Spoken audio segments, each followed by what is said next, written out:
We are winding down virtually with Table and Vine. And Michael, we can't travel really anywhere right now, but you and we're taking a virtual trip through Italy. That's right. That's right. And, what's amazing, I think, is we're so fortunate at Table and Vine with about 4,000 wines in stock from all over the world that when customers come in, they often will say, like, oh, we just traveled to this place. Do you have any wines from there? And we often do. I mean, so I think that's cool. Absolutely. Certainly take advantage of that. Obviously, people feel differently about going in-store right now, but having the option to go in-store and still pick up curbside is what we love about Table and Vine, especially if you're like, you know what, I had to cancel my trip to Italy, and I still want a taste of it. And that's what we're doing. We're going to start with this Pinot Grigio. And you actually said that these have been like two big favorites for Table and Vine right now. They're staff favorites in the store. They're customer favorites in that when people buy them, they come back and buy them again. And I just think, with the last couple of months, we've done one episode kind of devoted to wines under $10, some really great values. So here's a white and a red from Italy, both under $10, and they're just spectacular values. Yeah, I'm excited because they're at great price points and they both look really good.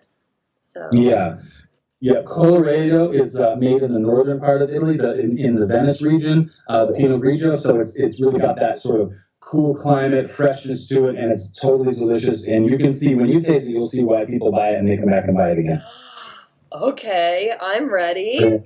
Don't pull my arm. Okay.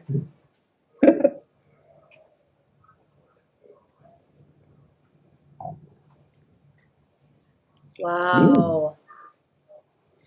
Wow, this is a wine that I would put in the category dangerous. Absolutely. I think it's so easy to drink. You can imagine yourself drinking it and it tastes good. I'll have a little more and then a little more. Absolutely. Oh my goodness. A lot of times people criticize Pinot Grigio because it can be a little too watery, not enough flavor. But this has tremendous flavor. This is really well made and totally delicious. Great fruit to the wine, but not sweet. So, again, it goes with food. It goes without food. Yeah. Perfect. And I love the packaging on this bottle, the little Italian village. Where is this one from, Michael? It's great. So it's from Abruzzo, of course, which does have a huge coastal region attached to it. And a lot of times in Europe, of course, you see coastal villages, and they're like this, almost with like a terraced sort of view to them from the water. And that's what this kind of makes me think of. And the wine itself, this is like probably the most undervalued red wine at Table and Vine right now. It's perfect house wine, just a great wine to have for any sort of Italian meal. If you just like a glass of clean, honest red wine for a cocktail, this is a great choice too.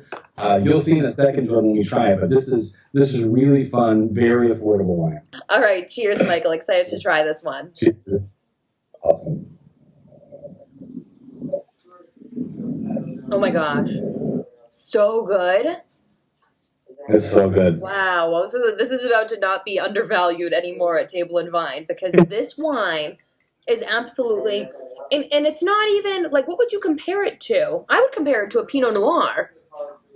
It's not dissimilar to Pinot Noir at all. I think you're on the right track there. I mean, it's kind of like a junior Chianti, but Chianti sometimes gets a little more aging to it, so it's not as fresh as this. But this is just fun, fresh wine, and again, it has wonderful fruit to it, but not any sort of sweetness at all. Yeah, that's what I was going to say, is this tastes like a little bit more fruity to me than maybe a Chianti. But I see where you obviously know, so I can see the comparison there of it being like a little bit younger. But wow, like this is so fun, this wine. It's so different. And yeah, $8.99, and it's just like the perfect little Italian house wine. $8.99. It's a good value. Much better than that, does it? Mm. But you know what? I like those wines because those little hidden gems. I'm sure this is, a small family in Italy that's pumping out these wines, and it's so good. And if you can't go, you may as well get a taste of it. Absolutely. It's just waiting for you to put your red checker tablecloth on the table and put some spaghetti down next to it. Both of these wines, though, absolutely delicious. If you love red wine, if you love white wine, give them a try. Michael, thank you so much for the little tour around Italy. Jordan, thank you. Great to travel with you as always. And of course, you can try these wines by heading to Table and Vine and rewatch this episode on our website, westernmassnews.com.